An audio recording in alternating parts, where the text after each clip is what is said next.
ನಮಸ್ಕಾರ. ನಾನು ನಿಮ್ಮ ಡಾಕ್ಟರ್ ಲೋಕೇಶ್ ರಾಠೋಡ್, ಅರ್ಥಶಾಸ್ತ್ರ ಪ್ರಾಧ್ಯಾಪಕರು, ಮುಧೋಳ್. ಇವತ್ತಿಂದ ಒಂದು ಹೊಸ ಸಂಚಿಕೆ ರಾಜ್ಯದ ಎಲ್ಲ ವಿಶ್ವವಿದ್ಯಾಲಯಗಳಿಗಾಗಿ ಸ್ಟ್ಯಾಟಿಸ್ಟಿಕ್ಸ್ ಫಾರ್ ಇಕನಾಮಿಕ್ಸ್, ಅರ್ಥಶಾಸ್ತ್ರಕ್ಕೆ ಸಂಖ್ಯಾಶಾಸ್ತ್ರ ಎಂಬ ವಿಷಯಕ್ಕೆ ಸಂಬಂಧಪಟ್ಟ ಹಾಗೆ 2 ಅಂಕದ ಪ್ರಶ್ನೆಗಳನ್ನು ಚರ್ಚೆ ಮಾಡೋಣ. ಇವು ಮುಂಬರುವ ಪರೀಕ್ಷೆಗಳಿಗೆ ಅನುಕೂಲವಾಗಲಿದೆ. ಸೊ ಹಾಗಾದರೆ ಸಂಖ್ಯಾಶಾಸ್ತ್ರದ ವ್ಯಾಖ್ಯೆಯನ್ನು ನೀಡಿ ಡಿಫೈನ್ ದಿ ಸ್ಟ್ಯಾಟಿಸ್ಟಿಕ್ಸ್. ಕೆಂಡಲ್ ಮತ್ತು ಬಕ್ಲ್ಯಾಂಡ್ ಅವರ ಪ್ರಕಾರ ಪ್ರಾಪ್ತಾಂಕಗಳ ಸಂಗ್ರಹ, ಅವುಗಳ ವಿಶ್ಲೇಷಣೆ ಹಾಗೂ ವಿವೇಚನೆಗಳನ್ನು ಮಾಡುವ ವಿಜ್ಞಾನವೇ ಸಂಖ್ಯಾಶಾಸ್ತ್ರ ಎಂದು ವ್ಯಾಖ್ಯಾನಿಸಿದ್ದಾರೆ.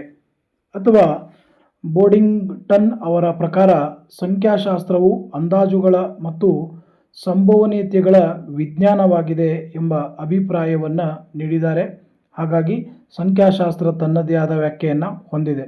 ಹಾಗಾದರೆ ಸಂಖ್ಯಾಶಾಸ್ತ್ರ ಎಂದರೇನು? What is statistics? ಕ್ರಮಬದ್ಧವಾಗಿ ಸಂಗ್ರಹಿಸಲಾದ ಅಂಕಿಅಂಶಗಳ ಅಧ್ಯಯನವೇ ಸಂಖ್ಯಾಶಾಸ್ತ್ರ. ಅಂಕಿಅಂಶಗಳ ಸಂಗ್ರಹಣೆ, ವಿಶ್ಲೇಷಣೆ, ವ್ಯಾಖ್ಯಾನ ಕುರಿತು ಅಧ್ಯಯನ ಮಾಡುವುದು. 3ನೇ ಪ್ರಶ್ನೆ, ಅರ್ಥಶಾಸ್ತ್ರಕ್ಕೆ ಸಂಖ್ಯಾಶಾಸ್ತ್ರ ಅರ್ಥವನ್ನು ನೀಡಿರಿ. Give the meaning of statistics for economics. ಆರ್ಥಿಕ ಸಿದ್ಧಾಂತ ಅಥವಾ ನಿಯಮಗಳಲ್ಲಿ ಸಂಖ್ಯಾಶಾಸ್ತ್ರೀಯ ತಂತ್ರಗಳನ್ನು ಬಳಸಿಕೊಂಡು ವಿಶ್ಲೇಷಣೆ ಮಾಡುವುದನ್ನು ಅರ್ಥಶಾಸ್ತ್ರದಲ್ಲಿ ಸಂಖ್ಯಾಶಾಸ್ತ್ರ ಎಂದು ಕರೆಯುತ್ತಾರೆ. ಅಥವಾ ಆರ್ಥಿಕ ವಿದ್ಯಮಾನಗಳನ್ನು ಅಂಕಿಅಂಶಗಳ ರೂಪದಲ್ಲಿ ಸಂಗ್ರಹಿಸುವುದು, ವರ್ಗೀಕರಿಸುವುದು, ವಿಶ್ಲೇಷಿಸುವುದು ಮತ್ತು ಅರ್ಥೈಸುವುದು ಎಂದರ್ಥ. ಇದನ್ನು ನಾವು ಅರ್ಥಶಾಸ್ತ್ರಕ್ಕೆ ಸಂಖ್ಯಾಶಾಸ್ತ್ರ ಅರ್ಥವನ್ನು ಅಂತ ಹೇಳಬಹುದು. ಅದೇ ರೀತಿಯಾಗಿ 4ನೇ ಪ್ರಶ್ನೆ, ಬಹುಲಕ ಎಂದರೇನು? What is mode? ಕೊಟ್ಟ ದತ್ತಾಂಶದಲ್ಲಿ ಹೆಚ್ಚು ಬಾರಿ ಪುನರಾವರ್ತನೆಯಾಗಿರುವ ಪ್ರಾಪ್ತಾಂಕವನ್ನು ಬಹುಲಕ ಎಂದು ಕರೆಯುತ್ತಾರೆ. ಅಥವಾ ಕೊಟ್ಟ ಶ್ರೇಣಿಯಲ್ಲಿ ಅತ್ಯಧಿಕ ಸಾರಿ ಪುನರಾವರ್ತನೆಯಾದ ಬೆಲೆ ಅಥವಾ ಚಳಕದ ಯಾವ ಬೆಲೆಯ ಸುತ್ತಲೂ ಉಳಿದ ಬೆಲೆಗಿಂತ ಅತ್ಯಧಿಕ ಸಂಖ್ಯೆಯ ಬೆಲೆಗಳು ಇರುತ್ತವೆ, ಅದಕ್ಕೆ ಬಹುಲಕ ಎಂದು ಕರೆಯುತ್ತಾರೆ. ಅದೇ ರೀತಿ ದತ್ತಾಂಶದ ವರ್ಗೀಕರಣ ಎಂದರೇನು? What is classification of data? ವರ್ಗೀಕರಣ ದತ್ತಾಂಶ ಅಂದರೂ ಒಂದೇ, ದತ್ತಾಂಶದ ವರ್ಗೀಕರಣ ಅಂದರೂ ಒಂದೇ. ವೈವಿಧ್ಯತೆಯಿಂದ ಕೂಡಿರುವ ದತ್ತಾಂಶಗಳ ರಾಶಿಯನ್ನು ಆರಿಸಿ ಅದನ್ನು ಏಕಪ್ರಕಾರದ ಗುಂಪುಗಳಾಗಿ ಮತ್ತು ಉಪಗುಂಪುಗಳಾಗಿ ವಿಂಗಡಿಸುವ ಕ್ರಿಯೆಯನ್ನು ದತ್ತಾಂಶದ ವರ್ಗೀಕರಣ ಎಂದು ಕರೆಯುತ್ತಾರೆ. ಅಥವಾ ಸಂಖ್ಯಾಂಶಗಳನ್ನು ಅವುಗಳ ಗುಣಲಕ್ಷಣಗಳಿಗೆ ಅನುಸಾರವಾಗಿ ವಿವಿಧ ಗುಂಪು ಅಥವಾ ವರ್ಗಗಳಲ್ಲಿ ವಿಂಗಡಿಸುವ ಕಾರ್ಯಕ್ಕೆ ವರ್ಗೀಕರಣದ ದತ್ತಾಂಶ ಅಥವಾ ದತ್ತಾಂಶದ ವರ್ಗೀಕರಣ ಎಂದು ಕರೆಯುತ್ತಾರೆ. ಸೊ ಈ ಪ್ರಶ್ನೆಗೆ ದತ್ತಾಂಶದ ವರ್ಗೀಕರಣ ಎಂದರೂ ಒಂದೇ, ವರ್ಗೀಕರಣದ ದತ್ತಾಂಶ ಅಂದರೂ ಒಂದೇ. ಅದೇ ರೀತಿ 6ನೇ ಪ್ರಶ್ನೆ, ಸಹಸಂಬಂಧ ಎಂದರೇನು? What is correlation? 2 ಅಥವಾ 2ಕ್ಕಿಂತ ಹೆಚ್ಚು ವಿಷಯಗಳ ನಡುವೆ ಕಂಡುಬರುವ ಸಂಬಂಧಕ್ಕೆ ಸಂಖ್ಯಾಶಾಸ್ತ್ರದಲ್ಲಿ ಸಹಸಂಬಂಧ ಎಂದು ಕರೆಯುತ್ತಾರೆ. ಅಥವಾ 2 ಅಥವಾ 2ಕ್ಕಿಂತ ಹೆಚ್ಚಿನ ಸಂಖ್ಯೆಯ ಚಳಕಗಳ ನಡುವೆ ಇರುವ ಪರಸ್ಪರ ಸಂಬಂಧವನ್ನು ಸಹಸಂಬಂಧ ಎಂದು ಕರೆಯುತ್ತಾರೆ. ಅದೇ ರೀತಿ ಚಳಕ ಎಂದರೇನು? What is variable? ಬದಲಾಗುವ ಆರ್ಥಿಕ ಅಂಶಗಳ ಚಳಕಗಳು ಎಂದು ಕರೆಯುತ್ತಾರೆ. ಅಥವಾ ಯಾವಾಗಲೂ ಬದಲಾಗುವ ಅಥವಾ ಬೇರೆ ಬೇರೆ ಮೌಲ್ಯಗಳನ್ನು ತೆಗೆದುಕೊಳ್ಳುವ ಒಂದು ಅಂಶ ಅಥವಾ ಗುಣಲಕ್ಷಣಕ್ಕೆ ಚಳಕ ಎಂದು ಕರೆಯುತ್ತಾರೆ. ಅಥವಾ ಒಂದು ಆರ್ಥಿಕ ಚಟುವಟಿಕೆಯ ವಿಶ್ಲೇಷಣೆಯಲ್ಲಿ ಯಾವ ಪರಿಮಾಣಗಳು ಬೇರೆ ಬೇರೆ ಮೌಲ್ಯಗಳನ್ನು ಪಡೆದುಕೊಳ್ಳುತ್ತವೆ ಅವುಗಳನ್ನು ಚಳಕ ಎಂದು ಕರೆಯುತ್ತಾರೆ. ಸೊ ಹಾಗಾಗಿ ಇವು ಕೂಡ ಮುಂಬರುವ ಪರೀಕ್ಷೆಗಳಲ್ಲಿ ಬರಬಹುದಾದಂಥ ಒಂದು ಪ್ರಶ್ನೆಯಾಗಿರ್ತದೆ. ಹಾಗಾಗಿ ಇವುಗಳನ್ನು ಸರಿಯಾದ ರೀತಿಯಲ್ಲಿ ಅಧ್ಯಯನ ಮಾಡಿಕೊಳ್ಳಿ. ಹಾಗಾದರೆ ಮುಂದಿನ ಪ್ರಶ್ನೆ, 8ನೇ ಪ್ರಶ್ನೆ, ಅಂಕಗಣಿತ ಸರಾಸರಿ, ಇದರ ಅರ್ಥ ನೀಡಿರಿ. Give the meaning of arithmetic mean. ಒಂದು ಶ್ರೇಣಿಯ ಎಲ್ಲ ಮೌಲ್ಯಗಳ ಮೊತ್ತವನ್ನು ಅದರ ಒಟ್ಟು ಸಂಖ್ಯೆಯಿಂದ ಭಾಗಿಸಿದಾಗ ಅಂಕಗಣಿತ ಸರಾಸರಿ ಲಭ್ಯವಾಗುತ್ತದೆ. ಅಥವಾ ಹೆಚ್ಚು ವ್ಯಾಪಕವಾಗಿ ಬಳಕೆಯಲ್ಲಿರುವ ಹಾಗೂ ಸಾಮಾನ್ಯವಾಗಿ ಉಪಯೋಗಿಸಬಹುದಾದ ಸರಾಸರಿಯ ರೂಪವನ್ನು ಅಂಕಗಣಿತ ಸರಾಸರಿ ಎಂದು ಕರೆಯುತ್ತಾರೆ. ಅದೇ ರೀತಿ ಮಧ್ಯಾಂಕ ಎಂದರೇನು? What is median? ಸಂಗ್ರಹಿಸಿದ ದತ್ತಾಂಶದ ಪ್ರಾಪ್ತಾಂಕಗಳನ್ನು ಏರಿಕೆ ಅಥವಾ ಇಳಿಕೆ ಕ್ರಮದಲ್ಲಿ ಬರೆದಾಗ ದೊರೆಯುವ ಸರಣಿಯ ಮಧ್ಯಬಿಂದುವನ್ನು ಮಧ್ಯಾಂಕ ಎಂದು ಕರೆಯುತ್ತಾರೆ. ಅಥವಾ ಗುಂಪಿನ ಇಲ್ಲವೇ ಶ್ರೇಣಿಯ ಪದಗಳನ್ನು ಅವುಗಳ ಮೌಲ್ಯಗಳಿಗೆ ಅನುಗುಣವಾಗಿ ಏರಿಕೆ ಅಥವಾ ಇಳಿಕೆ ಕ್ರಮದಲ್ಲಿ ಬರೆದಾಗ ಮಧ್ಯದಲ್ಲಿ ಬರುವ ಪದವೇ ಮಧ್ಯಾಂಕವಾಗಿರುತ್ತದೆ ಎನ್ನುವುದನ್ನು ನಾವು ಇಲ್ಲಿ ಗಮನಿಸಬಹುದಾಗಿದೆ. ಹಾಗಾಗಿ ಮುಂಬರುವ ಪರೀಕ್ಷೆಯಲ್ಲಿ ಕೇಳಬಹುದಾದಂಥ ಪ್ರಶ್ನೆಗಳು ಇವಾಗಿವೆ. ಅಂಕಗಣಿತ ಸರಾಸರಿ ಇದರ ಅರ್ಥವನ್ನು ನೀಡಿರಿ, ಮಧ್ಯಾಂಕ ಎಂದರೇನು ಅನ್ನುವ ಪ್ರಶ್ನೆ ಕೇಳಬಹುದು ಮುಂಬರುವ ಪರೀಕ್ಷೆಗಳಲ್ಲಿ. ಅದೇ ರೀತಿಯಾಗಿ ಮಾಧ್ಯಮಿಕ ದತ್ತಾಂಶ ಅರ್ಥ ಕೊಡಿರಿ ಅಥವಾ ದ್ವಿತೀಯ ದತ್ತಾಂಶ ಅಂದರೆ ಏನು, right the meaning of secondary data. ಈಗಾಗಲೇ ಸಂಗ್ರಹಿಸಿದಂಥ ದತ್ತಾಂಶಗಳನ್ನು ಮರುಬಳಕೆ ಮಾಡಿಕೊಳ್ಳುವುದಕ್ಕೆ ಮಾಧ್ಯಮಿಕ ದತ್ತಾಂಶ ಎಂದು ಕರೆಯುತ್ತಾರೆ. ಅಥವಾ ಈಗಾಗಲೇ ಬೇರೆಯವರಿಂದ ಸಂಗ್ರಹಿಸಲ್ಪಟ್ಟ ಮತ್ತು ಸಂಸ್ಕರಿಸಲ್ಪಟ್ಟ ಮಾಹಿತಿಯು ಲಭ್ಯವಿರುವ ಮೂಲಗಳಿಂದ ಪಡೆದುಕೊಳ್ಳುವ ದತ್ತಾಂಶವನ್ನು ಮಾಧ್ಯಮಿಕ ದತ್ತಾಂಶ ಎಂದು ಕರೆಯುತ್ತಾರೆ. ಅಂದರೆ ಈಗಾಗಲೇ ಜನಗಣತಿ ಇಲಾಖೆಯು ಸಂಗ್ರಹಿಸಿದಂತಹ ದತ್ತಾಂಶಗಳನ್ನು ನಾವು ಮರು ಉಪಯೋಗ ಮಾಡಿಕೊಂಡ್ರೆ ಅದು ಮಾಧ್ಯಮಿಕ ದತ್ತಾಂಶ ಅಥವಾ ದ್ವಿತೀಯ ದತ್ತಾಂಶವಾಗುತ್ತೆ. ಅದೇ ರೀತಿ ವಿಸ್ತಾರ ಎಂದರೇನು, ವಾಟ್ ಈಸ್ ರೇಂಜ್, ಕೊಟ್ಟ ದತ್ತಾಂಶಗಳ ಅತಿ ಗರಿಷ್ಠ ಮತ್ತು ಅತ್ಯಂತ ಕನಿಷ್ಠ ಮೌಲ್ಯಗಳ ವ್ಯತ್ಯಾಸವೇ ವ್ಯಾಪ್ತಿ ಎಂದು ಕರೆಯುತ್ತಾರೆ. ಅಥವಾ ಕೊಟ್ಟಿರುವ ದತ್ತಾಂಶಗಳಿಗೆ ಅತ್ಯಂತ ದೊಡ್ಡ ಸಂಖ್ಯೆಯಿಂದ ಅತ್ಯಂತ ಚಿಕ್ಕ ಸಂಖ್ಯೆಯನ್ನು ಕಳೆದಾಗ ಬರುವ ಸಂಖ್ಯೆಗೆ ವಿಸ್ತಾರ ಅಥವಾ ವ್ಯಾಪ್ತಿ ಎಂದು ಕರೆಯುತ್ತಾರೆ. ಇವು ಕೂಡ ಮುಂಬರುವ ಪರೀಕ್ಷೆಗಳಲ್ಲಿ ಕೇಳಬಹುದಾದಂಥ ಪ್ರಶ್ನೆಗಳಾಗಿವೆ. ಅದೇ ರೀತಿಯಾಗಿ 11ನೇ ಪ್ರಶ್ನೆ, ಕಾಲಶ್ರೇಣಿ ಎಂದರೇನು, ವಾಟ್ ಈಸ್ ಟೈಮ್ ಸೀರೀಸ್.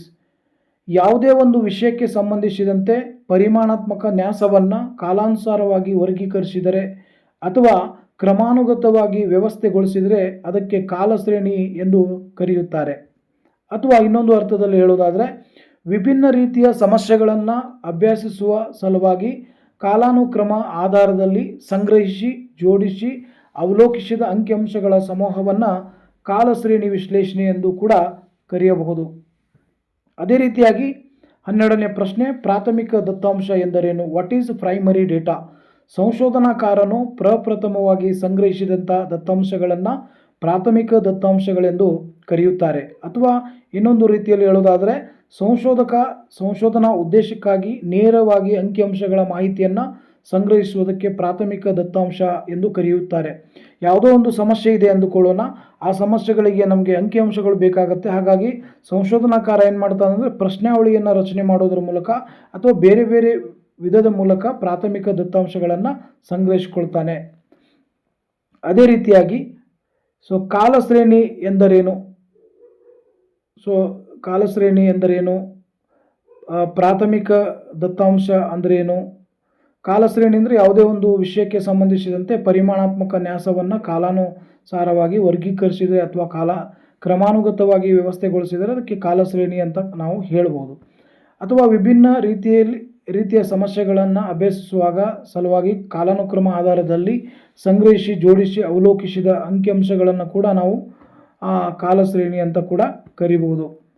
ಪ್ರಾಥಮಿಕ ದತ್ತಾಂಶ ಅಂದರೆ ಸಂಶೋಧನಾಕಾರ ಪ್ರಪ್ರಥಮವಾಗಿ ಸಂಗ್ರಹಿಸಿದಂತಹ ದತ್ತಾಂಶಗಳಾಗಿರ್ತವೆ. ಅಂದರೆ ಇಲ್ಲಿ ಸಂಶೋಧನೆ ಉದ್ದೇಶಕ್ಕಾಗಿ ನೇರವಾಗಿ ಅಂಕಿಅಂಶಗಳ ಮಾಹಿತಿಯನ್ನು ಸಂಗ್ರಹಿಸುವುದಕ್ಕೆ ನಾವೇನು ಮಾಡ್ತೀವಿ ಅಂದರೆ ಪ್ರಾಥಮಿಕ ದತ್ತಾಂಶ ಅಂತ ಕರಿತೀವಿ. ಅಂದರೆ ಆ ಅಂಕಿಅಂಶಗಳನ್ನು ನೇರವಾಗಿ ನಾವೇ ಸಂಗ್ರಹಿಸಿಕೊಳ್ತಕ್ಕಂಥ ಒಂದು ಕಾರ್ಯವನ್ನು ಇಲ್ಲಿ ಮಾಡ್ತಾ ಇದ್ದಾವೆ.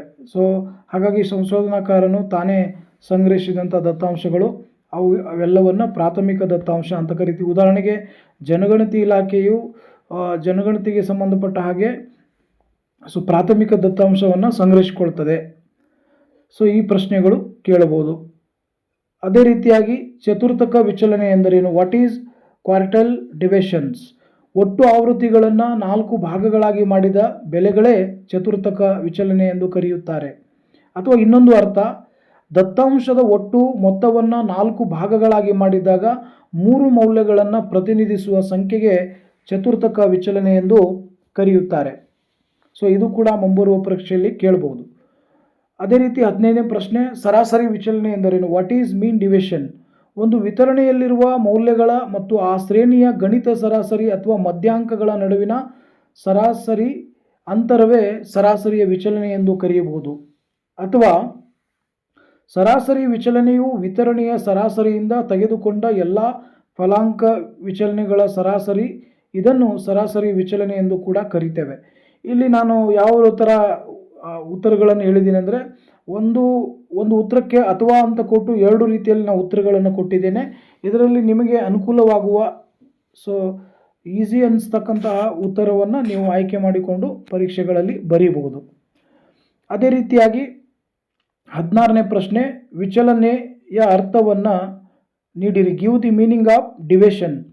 ನಿಗದಿತ ಸ್ಥಳ ಸರಾಸರಿ ಅಥವಾ ಸಾಮಾನ್ಯ ಸ್ಥಿತಿಯಿಂದ ಆಗುವ ಬದಲಾವಣೆಯನ್ನು ವಿಚಲನೆ ಎಂದು ಕರೆಯುತ್ತಾರೆ.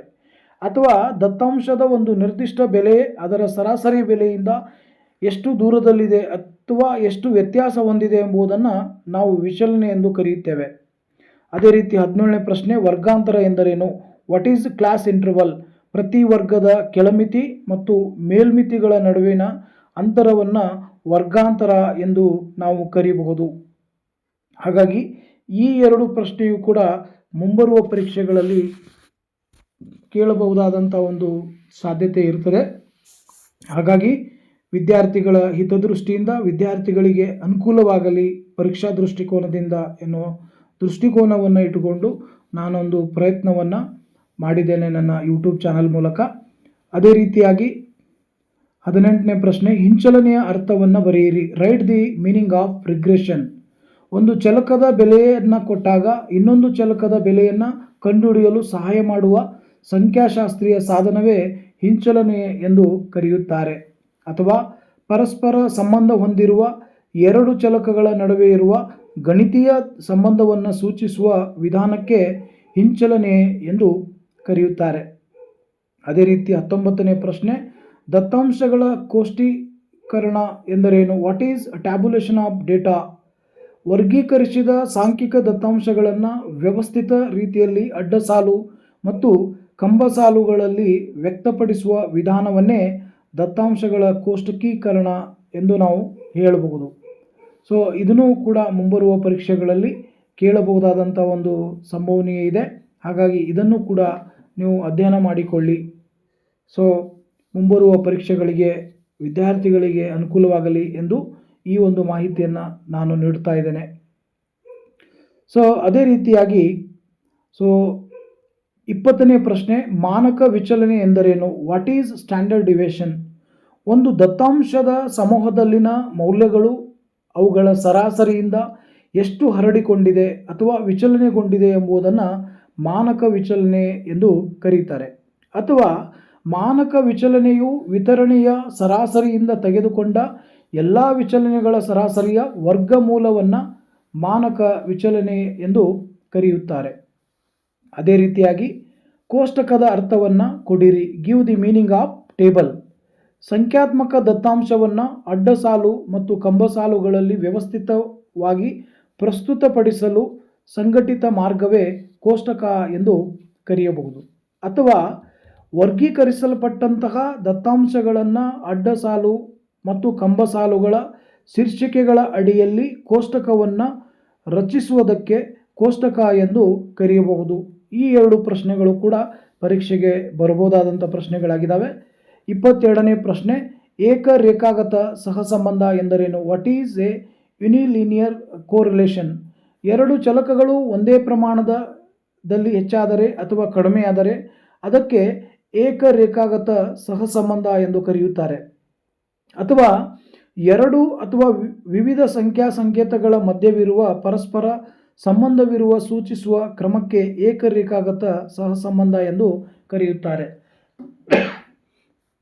ಅದೇ ರೀತಿ ಏಕಗತವಲ್ಲದ ಸಹಸಂಬಂಧ ಎಂದರೇನು? What is a non monotonic correlation? ಎರಡು ಅಂಶಗಳ ನಡುವಿನ ಸಂಬಂಧವು ಸರಳ ರೇಖೆಯಾಗಿ ಬೇರೆ ರೂಪದಲ್ಲಿರುವ ಸಂಬಂಧಕ್ಕೆ ಏಕಗತವಲ್ಲದ ಸಹಸಂಬಂಧ ಎಂದು ಕರೆಯುತ್ತಾರೆ.